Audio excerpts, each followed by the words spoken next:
You're speaking after Eric. Eric goes first. Okay, so Ellen and Mary, Neil, and then I'll call up Eric, and then I'll call up you.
Good morning.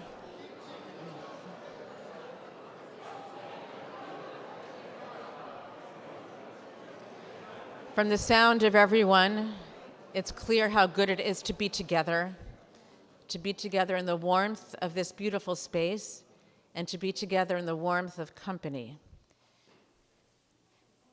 And we are tasked this morning with the sacred privilege of honoring life. Newhouse loved music and was recognized by the New York Philharmonic as the oldest continual season ticket holder. So it is fitting that we open this memorial service celebrating her life with music of joy.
The 23rd Psalm, in Hebrew and in English.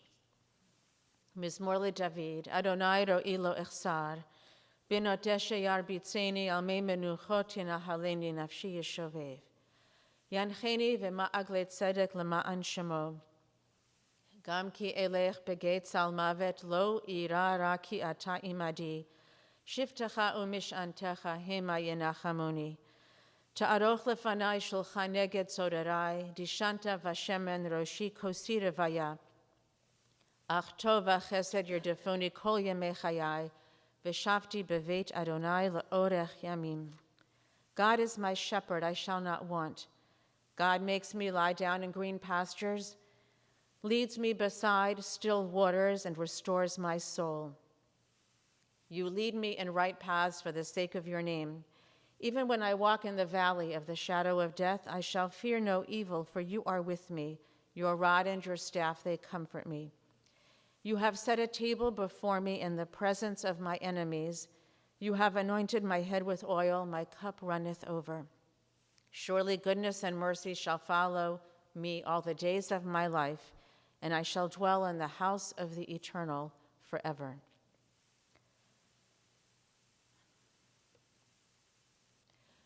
One of the few things I have ever believed is that it's never possible to say everything about anyone. So I hope on this morning we resist the temptation to think that it's possible to sum a person up. No person can ever be totally summed up or understood. We each are infinitely complicated and part mystery.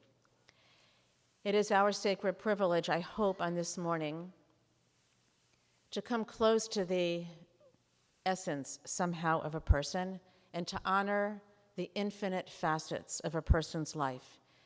And so it is, I hope, the sense that we share among us, gently holding in our presence, holding a gem of an infinite number of sides, and to hear this morning or to feel this morning the refraction from a few of the facets of this gem.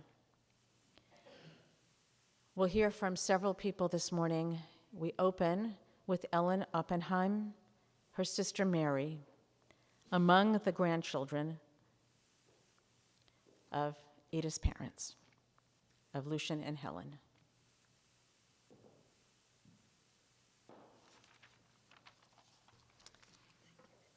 Steel Magnolia. For anyone who knew her, that phrase sums up our Aunt Ida Newhouse pretty well, doesn't it? Like the characters in the movie Steel Magnolia, Aunt Ida could be warm and generous. And as everyone here today knows, she could also be tough as nails. Aunt Ida had soft spots, especially when it came to her family. Even her determination showed a soft spot, as it was often used to contribute to her community. You will hear more about Aunt Ida's dedication to community from Eric Rothschild and Ed Morgans in a few minutes. For now, you will hear us respond to a request from Doug and Jim to talk about how Aunt Ida's family shaped who she was. As most of you know, Aunt Ida was born in Montgomery, Alabama. She was the middle of 3 children born to our grandparents, Helen Wheel Loeb and Lucian Samuel Loeb.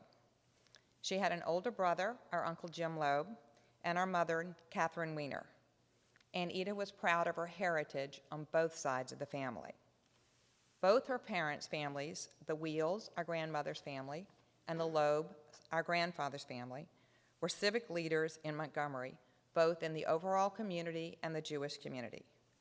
The Wheel family went to Alabama from Germany, the Loeb family from France. The heritage of Germany and France and of community leadership shaped who Aunt Ida was. Just as Germany triumphed over France in 2 world wars, the German side of Aunt Ida seemed more dominant, but the French side was there all the same. So the German side of Aunt Ida was organized and efficient. One example, if you haven't heard the story, is when they were building their house on Morris Lane, they had some problems with the general contractor. So Uncle Stan and Aunt Ida came up with a new course and the best course of action, and that was to fire the inept guy and just have Aunt Ida serve as the general contractor. She did it very well, and the house of which they were so proud came in on time and on budget. So I guess you could say that the subcontractors got the message that someone formidable was now in charge. The organizational abilities helped Anita in her championship bridge play and in her community service. Like a good organizer, Anita made sure she had plenty of manpower to help her in her work, and as we can attest, women and girl power too. She was not shy about recruiting family and friends to contribute time and money. In fact, to tease her, some of Anita's friends, who were frequently called on, renamed the Scarsdale Historical Society to the Scarsdale Hysterical Society. On the French side, it was evident in Ida's attraction to beautiful things. You could see in it and how she carefully chose objects to decorate her home. When her parents passed away, she brought items from their home, not only for their beauty, but as a reminder of her family to have in her home. The love of beauty from Anita's French side could perhaps be best seen in her passion for gardening. She knew how to mix plants by color, by height, and blooming times for the optimal effect. She filled her house with the magnificent blooms and carefully selected the vases in which to display them.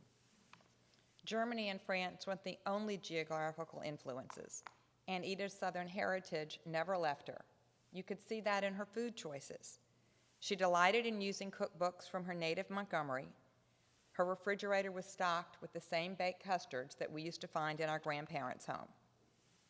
Anita even had mint from our grandparents' garden transplanted to her yard. It was a key ingredient in her delicious iced tea, which many of you and our families had the pleasure of enjoying. From both sides of her family, Anita inherited a love of family. All but one of her aunts and uncles lived near her in Montgomery, so she grew up with nearly all of her first cousins nearby. There were frequent family dinners and events. Many of her cousins were playmates who remained friends throughout her life.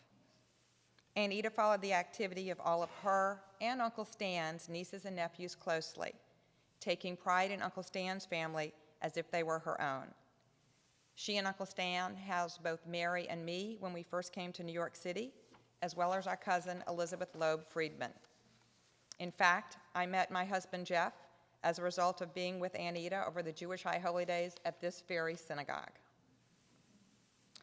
Of course, Olivia, Nick, and Alexa were the apples of her eye, but she was also close to her great nieces and nephews, offering her pool and tennis court to them on the outside terrace on many summer weekends, serving lunch, which everyone enjoyed. The visits, too, were a mix of her German, French, and Southern influences.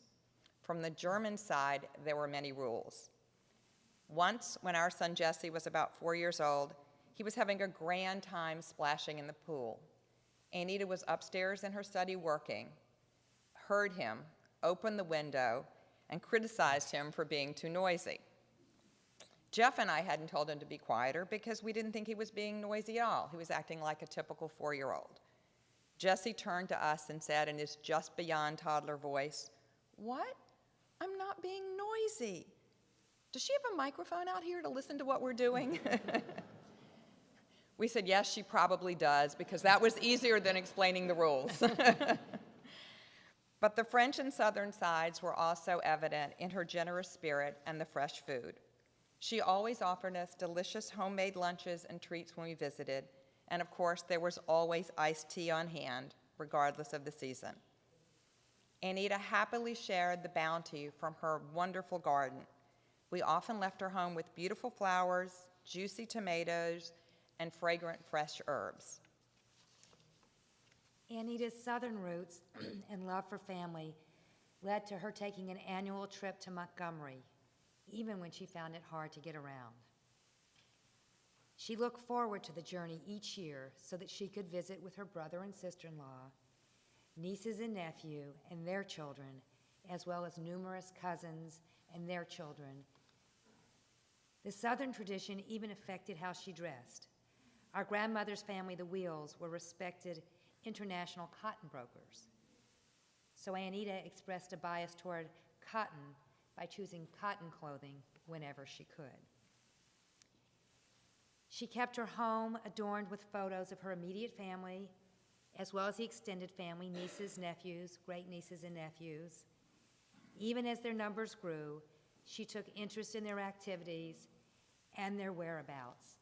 And my children, almost every summer, would still get a letter from Anita at camp with a $5 bill in it to go spend as they wished.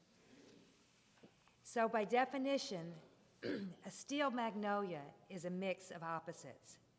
And that was our Aunt Ida. She had a soft side, and she had a tough side. She was proud of being a member of the Scarsdale community, but never forgot that she was a daughter of the South. She loved the history of her family, and she enjoyed the future that was represented by the younger generations.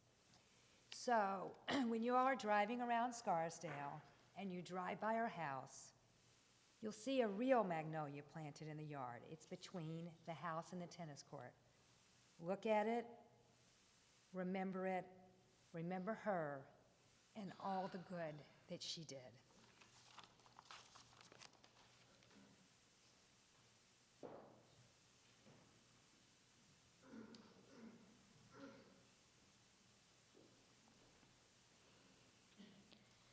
Several thousand years ago, an old man reflected on life. He wrote, "For everything there is a season, a time for every experience under heaven, a time to be born and a time to die, a time to plant and a time to uproot what is planted, a time to tear down and a time to build up, a time to weep and a time to laugh, a time to grieve and a time to dance, a time to embrace and a time to refrain from embracing, a time to tear and a time to sow, a time to keep silence and a time to speak up.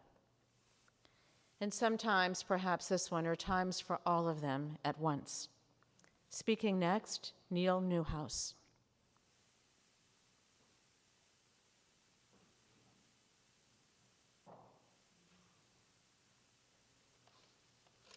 Thank you. My father was Stan Newhouse's little brother, and represent kind of the Kansas City side of the family. Aunt Ida had to have come as a huge surprise to the Newhouse family. They had to have assumed that when Stan moved to New York City, he'd marry a New York City girl. Instead, they ended up with a Montgomery, Alabama Southern Belle steel magnolia, Ida Loeb. And as the story goes, on their wedding day, Uncle Stan got a shot of vitamin B12. Little did he know that he'd need that boost of energy for years to come to keep up with Aunt Ida. Growing up in Kansas City, my sister Wendy and I were exposed to really very little diversity in that Midwestern town, and came to New York to visit my aunt and uncle and Doug and Jim, our cousins. And all I knew of New Yorkers was the Ida Newhouse household. I mean, I hadn't realized New Yorkers were so unfailingly polite. And I was under that misimpression for years to come after that. Our visits were always fun, eventful occasions, always, loved spending time with the cousins. But the highlight was watching my father, who was the little brother in the family, doing the best he could to irritate Aunt Ida. And truthfully, the bar was set pretty low in that. And of course, Uncle Stan would just, he had a hard time, holding back his delight at my dad's antics. And my dad, these antics usually involve my dad's feet. And it's like, he'd put his, feet up on the table, he'd take his socks off at the dinner table, he'd come downstairs for breakfast in the morning in his PJ bottoms and bare feet, and Aunt Ida, she knew he was trying to get a rise out of her, knew it. And you know what? It worked anyway. And it's just, and you know, we enjoyed it. Man, Aunt Ida had a special way of doing things. We called it the Ida way. She happened to be a little particular about the way things were supposed to be. Flowers, food, water with a lemon, service in a restaurant. Jimmy, where's Jimmy? Remember when we were yeah, Jimmy and I had a recent experience on that one. But to us, to the Newhouse family, the KC family, their Ida way was also special. The Ida way was, she never missed a high school graduation. Tommy, Cassie, my kids, Wendy's kids, she made it to Kansas City. She made it to Washington, D.C. She didn't have to do it. It was a physical chore for her, but she made it because family was important. The Ida way is not the easy way. She wanted to show that because it was her family. That was her passion. She enjoyed life and she was curious, but she was also clearly a woman who saw beauty in flowers, as we talked about, in art, in music, in organization. Scarsdale has never been the same, since she got to town. But she also saw beauty in family. And when Stan passed away, Ida took the family on her shoulders and made keeping the family together and in touch her mission. And we felt that especially on the Newhouse side of the family. Ida didn't need Facebook. She had her telephone. And she didn't hesitate to use it. You talked to Doug and Jim, and we was like, oh my gosh, she called us every week. And Jim's like, try 5 times a day. It's like, oh, okay. Rarely would a week go by that Wendy or I didn't get a phone call from Annie to, just to catch up, spreading news about the family, staying in touch. She was interested. She cared. And whether it was what the kids were up to, what trips we'd been on, how work was doing, why the Republicans were losing, whatever it might be, or whether we talked to our brother Jordan Newhouse. That was Ida way. She made the Newhouses feel special. She was the Newhouse family for us after my dad and Uncle Stan passed away, because it was important to her. But Ida was also optimistic and forward-looking. She had an exuberance for life that she wanted to share with you and wanted you to enjoy it as much as she did. Uncle Stan once said that life is a marathon. You take one step at a time and keep moving forward. And Uncle Stan knew a thing or two about marathons. Well, Aunt Ida was relentlessly always looking forward, always moving ahead, looking for the next challenge to conquer, never looked back. And she didn't linger in the past. She believed every problem was solvable, and because she was usually the one who could solve it. Now, there were probably things in it Ida wasn't very good at, but the only one that comes to mind for me is that she wasn't good at taking no for an answer. And all the cousins, everybody knows, if you spend any time with her, you understand that one very well. But she led a life of commitment and of passion. Commitment to her husband, commitment to her family, and commitment to her community. But it's that commitment to family that our Newhouse and Hodgson households will miss the most. Her reaching out when she didn't have to, her kind words of support, the unspoken bond of family, of caring, and of love. That's the Ida way. In closing, I think it's appropriate to quote Vince Lombardi, once coach of Ida's beloved New York Giants. When asked about losing a key game once, Coach Lombardi responded, "We didn't lose the game, we just ran out of time." Well, for Aunt Ida, when the clock ran out on her, I think she was pretty far ahead.